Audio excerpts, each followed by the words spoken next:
The door slammed shut behind me, echoing through the empty hallway. I stood frozen, my heart pounding in my chest. Ethan's shoes were not the ones greeting me, but a pair I knew all too well. Vera's. "Alara, what in the world do you think you're doing, coming home this late?" Vera's voice sliced through the silence, sharp and accusing. I found my voice, though it trembled slightly. "Vera, I didn't expect you to be here." "It's not about me being here. It's about you neglecting your duties as a wife. Where have you been?" Her eyes bore into me, seeking to unravel any excuse I might offer. I clutched the book about Miami tighter, feeling the weight of her judgment. This wasn't just about tonight. This was about every silent battle, every unspoken grievance that had built up over months. "Ethan told me he wants a divorce," she continued, her words cutting deeper. "I can't say I blame him. You're hardly the wife we hoped for." I felt a cold resolve settle over me. This was not just a confrontation. It was a declaration of war. My marriage, my life, was slipping through my fingers, controlled by a woman who saw me as nothing more than an inconvenience. I had always been the quiet one, the one who avoided conflict. But as Vera's words echoed in my mind, something within me snapped. No more. I wouldn't be the silent, suffering wife anymore. "Vera, I work too, you know. I'm not just a housewife waiting for Ethan to come home," I said, my voice steady now. "You work? That little office job? You think that's an excuse? You should be here, making this a home, not gallivanting around," she scoffed, her disdain palpable. Her words stung, but I stood my ground. "I have every right to live my life, Vera. I'm not just an extension of Ethan." Her lips curled into a sneer. "You're a disappointment, Alara. A real wife would put her husband and his family first." I took a deep breath, trying to calm the storm inside me. "I won this trip to Miami, Vera. I was planning to give it to my parents, but now—" Her eyes lit up with a mix of surprise and greed. "Miami? Well, that changes things. Ethan and I could use a holiday." The audacity of her words hit me like a physical blow. "It's not yours to take, Vera. I won it. It was for my parents." She stepped closer, her voice dripping with venom. "You're part of this family now, Alara. Your things are our things. And if Ethan wants to go to Miami with his mother, who are you to stop him?" I felt the anger rising in me, a burning flame fueled by months of her belittling and manipulation. "It's my prize, Vera. I decide what happens to it." Her laugh was cold and mocking. "We'll see about that, Alara. We'll see." She turned on her heel and left, leaving me standing alone, my heart racing with a mixture of fear and anger. I knew then that this was just the beginning. I had to fight back, not just for myself, but for the life I wanted, a life free from Vera's shadow. As I lay in bed that night, Ethan's snores a dull backdrop, my mind raced. Our marriage, once a hopeful union, now felt like a trap tightening around me with each passing day. The man beside me, once my partner, now seemed more like a stranger, a puppet dancing to his mother's tune. Morning came, and with it the usual routine. Ethan, always the early riser, was already at the breakfast table when I entered the kitchen. His eyes were glued to his phone, a frown creasing his forehead. "Good morning," I said, my voice neutral. He grunted in response, not looking up. I poured myself a cup of coffee, the silence between us heavy. Finally, he spoke, his eyes still on his phone. "Mom mentioned you want a trip to Miami." I nodded, bracing myself. "Yes, I was planning to give it to my parents." Ethan finally looked up, his expression a mix of annoyance and entitlement. "You should have discussed it with me first. Mom really wants to go." I clenched my fist, fighting the urge to lash out. "Ethan, it's my prize. I wanted to do something nice for my parents." He shrugged, dismissive. "Well, Mom's been feeling down lately, since Dad passed. This trip could really cheer her up." I could feel the anger bubbling inside me. "And what about my parents? Don't they deserve a break?" Ethan's eyes narrowed. "You're being selfish, Alara. Family comes first." "Your family, you mean?" I shot back, my patience wearing thin. He stood up, his chair scraping against the floor. "You're my wife, Alara. That makes my family your family." The finality in his voice was a clear message. In his eyes, I was an accessory, an addition to his life, not a partner. I was to fall in line, to play the part he and Vera had scripted for me. The rest of the day passed in a blur. At work, I found myself distracted, the image of Ethan's indifferent face haunting me. I felt trapped, caught in a web woven by Vera and tightened by Ethan. That evening, I returned home to find Vera in my kitchen, cooking. The smell of her stew filled the air, a stark reminder of her constant presence in our lives. "Alara, there you are. I thought I'd make dinner tonight. You must be tired from work," she said, her voice dripping with false concern. I forced a smile, my stomach churning.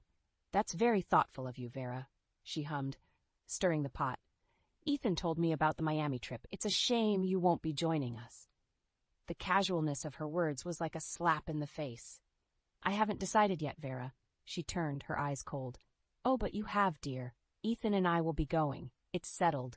The room felt small, suffocating. I wanted to scream, to shout, to reclaim my life from this woman who had insidiously crept into every corner. But I held my tongue, my resolve hardening.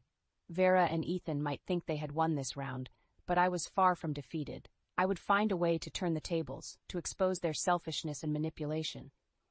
As I sat at the dinner table that night, picking at the stew Vera had made, I knew one thing for sure.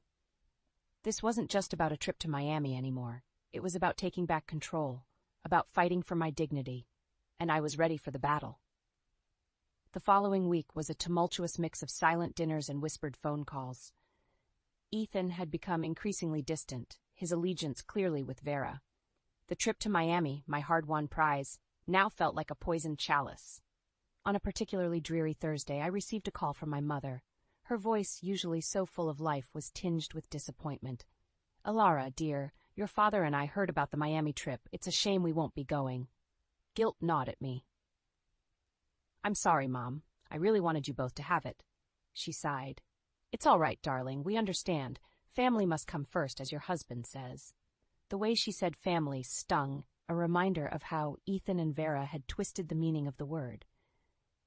That evening, as I entered the house, I found Ethan and Vera in the living room, poring over travel brochures.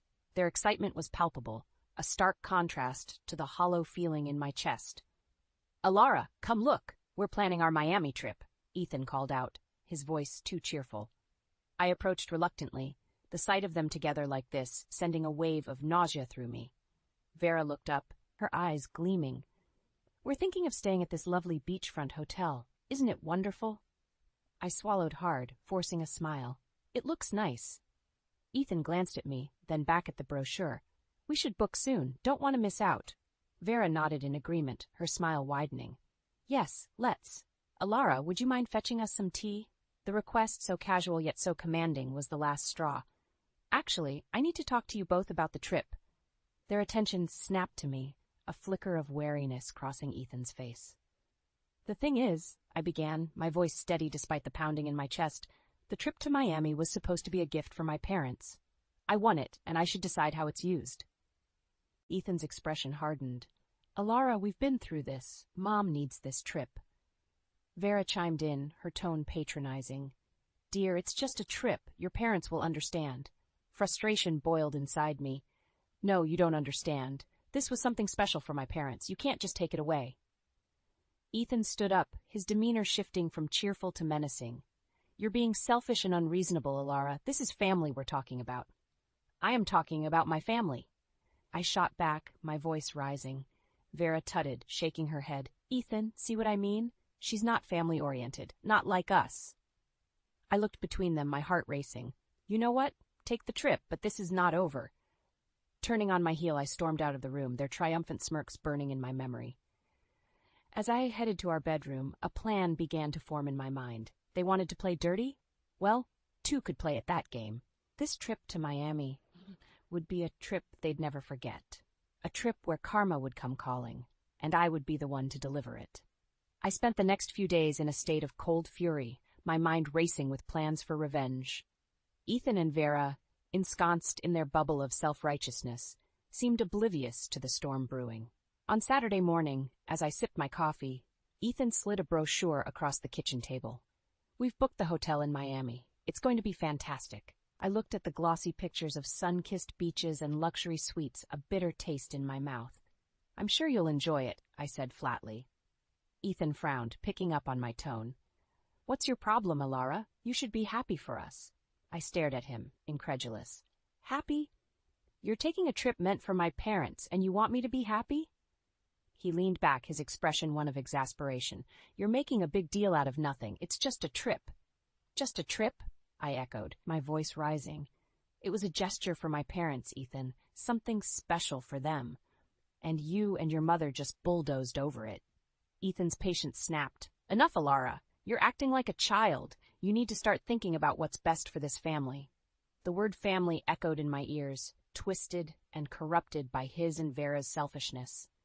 And what about what's best for me? For my family? I countered. Ethan stood up, his chair scraping loudly against the floor. You're my wife, Alara. Your place is here with me and my mother. If you can't accept that, maybe we shouldn't be married. His words hung in the air, a threat and a challenge all at once. For a moment I felt a pang of fear, of uncertainty, but then a wave of clarity washed over me. Maybe you're right, Ethan, I said quietly, my decision made. Maybe we shouldn't. His eyes widened, taken aback by my response. What are you saying? I met his gaze, my resolve steeling. I'm saying that this marriage, this life, it's not what I want, not with you and Vera controlling every aspect of it. Ethan's face contorted with anger. You'll regret this, Alara. You think you can just walk away? From me? From this family? I stood, facing him squarely. I'm not walking away, Ethan. I'm taking back my life. He snorted, dismissive. We'll see how long you last without us. I turned away, my mind racing with plans and possibilities. The stage was set, the players in place. It was time for my revenge to unfold. As I packed a small bag, my thoughts were clear and focused. Ethan and Vera had pushed me to the edge, and now they would see just how far I was willing to go. This was no longer just about a trip to Miami. This was about reclaiming my dignity, my independence, and showing them that I was not to be underestimated. I left the house without a backward glance, the door closing behind me with a finality that felt like freedom. I moved back to my parents' house, each step feeling like a weight lifting off my shoulders. My parents, though surprised, supported my decision. In the sanctuary of my old room, I plotted my next move. A few days later, Ethan called. Alara, where are you? We need to talk about the Miami trip. I'm at my parents', I replied, my voice steady. And there's nothing to talk about. You've made your decision. He was silent for a moment. You can't just run away from this. We're married. Not for much longer, I said quietly. I'm filing for divorce, Ethan. There was a sharp intake of breath on the other end. Divorce? You can't be serious. I've never been more serious, I affirmed. Our marriage is over, Ethan. He sputtered in disbelief. You'll regret this. You think you can just leave me and get away with it? I smiled, a sense of empowerment surging through me. I'm not getting away with anything. I'm taking back my life. Ethan's voice turned cold. We'll see about that. And the Miami trip? You're ruining everything. I chuckled softly. Oh, Ethan, you have no idea. Enjoy your trip. The line went dead, and I sat back, a plan forming in my mind. Ethan and Vera thought they had won, but the game had just begun. The next day, I called the airline. I need to make a change to the reservation for the Miami trip. The agent was accommodating. Of course, Miss Alara, what changes would you like to make? I won't be going, I said. The tickets are non-transferable, correct? That's right, the agent confirmed. Good, I said, a smile playing on my lips. Keep it that way. The day of their departure arrived, and I couldn't help but feel a twinge of anticipation. Ethan and Vera, unaware of the surprise awaiting them at the airport, were in for a rude awakening. I received a call from Ethan later that day, his voice frantic. Alara, what the hell did you do? They won't let us board. The tickets are void without you. I feigned innocence. Really? That's strange. I guess you should have read the fine print, Ethan. You did this on purpose, he accused. I shrugged, even though he couldn't see me. You took something that wasn't yours, Ethan. Actions have consequences. His voice was a mix of anger and desperation. This isn't over, Alara. You'll pay for this. I hung up, a sense of satisfaction washing over me. This was just the beginning of their downfall. Ethan and Vera had underestimated me, but they were about to learn just how costly that mistake was. As I sat back, a plan unfolding in my mind, I knew one thing for sure. Revenge was a dish best served cold, and I had just started cooking. After thwarting Ethan and Vera's Miami plans, I felt a sense of control returning to my life. But my thirst for justice was far from quenched. The real act of retribution was about to begin. A week passed, and I received a call from Ethan. His tone was a mix of anger and desperation. Alara, we need to talk. I'm coming over. I agreed, curiosity piqued. When he arrived, he was a shadow of his usual arrogant self. "Alara, I'm in trouble," he began, his eyes avoiding mine. I raised an eyebrow. "What kind of trouble?"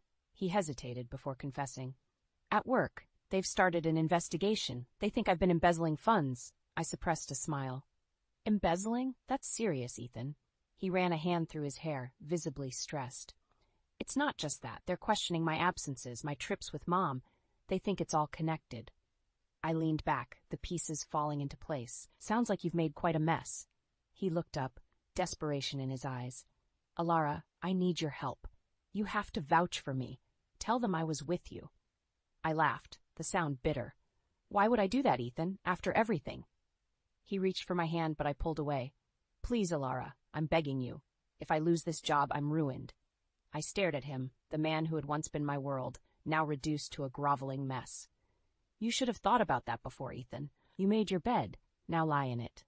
As he left, his shoulders slumped. I knew the wheels of karma were turning. The following day, news of Ethan's dismissal and his embezzlement spread. Vera, once so proud and haughty, became the subject of whispers and judgmental glances in the neighborhood. Their fall from grace was swift and merciless. Ethan tried to reach out again, but I was done. My lawyer handled the divorce proceedings, ensuring I was well protected and compensated. As for Ethan, he was left to face the consequences of his actions alone. I visited my parents, sharing the news. "It's over," I told them. "The divorce is final." My mother hugged me, tears in her eyes. "You're strong, Alara. Stronger than you know." I nodded, a sense of peace settling over me. I had to be, Mom, for myself. In the end, Ethan and Vera reaped what they had sown. Their deceit and selfishness had been their undoing. As for me, I was free from their toxic grip, ready to start anew. The scars of the past would always be there, but they were a reminder of the battles I had faced and won. I was no longer the meek, compliant wife. I was Alara, a woman who had stood up for herself and emerged stronger. The day after my divorce was finalized marked the beginning of a new chapter in my life. The shackles of my oppressive marriage were finally broken, and I could breathe again. Sitting in my parents' garden, I reflected on the journey that had led me here. The pain, the betrayal, and ultimately, the triumph over those who sought to control me. My mother joined me with 2 cups of tea. "What will you do now, Alara?" she asked gently. I took a sip, feeling the warmth spread through me. "I'm going to live, Mom, for myself this time." She smiled, a look of pride in her eyes. "You've grown so much, darling." Our conversation was interrupted by a knock at the door. My father answered it, his voice rising in surprise. "Ethan, what are you doing here?" I stood, my heart pounding. Ethan stood at the door, a shadow of his former self. "Alara, I need to talk to you." I walked over, my resolve firm. "There's nothing left to say, Ethan." He looked desperate, his eyes pleading. "Please, Alara, I've lost everything. My job, my reputation. Even Mom won't talk to me. I need your help." I shook my head, incredulous. "You expect me to help you? After everything you've done?" He reached out, but I stepped back. "I'm sorry, Alara, I was wrong. Please give me another chance." Then I looked at him, seeing the man I once loved now broken and humbled. "It's too late, Ethan. You made your choices, and now you have to live with them." He slumped, defeated. "I understand. I'm sorry, Alara. Truly." As he walked away, I felt a sense of closure. Ethan's downfall was his own doing. He had underestimated me and paid the price. Turning back to my parents, I smiled. "I think it's time for a new adventure." Weeks later, I found myself on a plane to Miami, the trip I had won all those months ago. This time it was on my terms. My parents sat beside me, their excitement contagious. As the plane soared above the clouds, I looked out the window, a sense of freedom washing over me. I had faced my battles and emerged victorious. Now it was time to enjoy the peace that came after the storm. Miami awaited, a symbol of my newfound independence and strength. I was ready to embrace whatever came next, to live a life filled with joy on my terms. Ethan and Vera were part of my past, a chapter closed and left behind. Ahead lay endless possibilities, a future where I was the author of my own story, and I was determined to make it a beautiful one.